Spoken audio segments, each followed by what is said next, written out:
Tomchilatib sug'orishning afzalliklari. Eng avvalo, ekin hosildorligi 30% dan 50% gacha oshadi.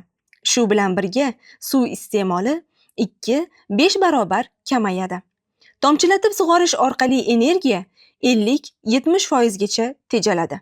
Mehnat xarajatlari esa 50% ga qisqaradi. Mineral o'g'itlar 30-40% gacha tejaladi. Statistik ma'lumotlarga ko'ra, ushbu tizimni keng joriy etish orqali butun mamlakat miqyosida har yili 4 milliard kub metr suv, ya'ni 40% gacha suv tejaladi. 1 gektar yerda esa o'rtacha 44 ming so'm iqtisod qilinadi. Bu ko'rsatkich mamlakat bo'yicha yiliga 45 milliard so'm tejash deganidir. Mexanizatsiyalashda esa katta samaradorlik kuzatiladi. Butun mamlakat bo'yicha yiliga 30% yoki 420 milliard so'm tejash mumkin. Eng muhim natija esa hosildorlikning oshishi.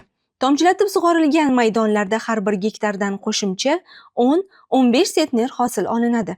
Bu esa mamlakat miqyosida yiliga 6 trillion so'mgacha qo'shimcha foyda keltiradi. Xulosa qilib aytganda, tomchilatib sug'orish tizimi suvni, energiyani, vaqtni va mablag'ni tejash bilan birga hosildorlikni keskin oshiradigan, kelajak uchun eng samarali yechimdir.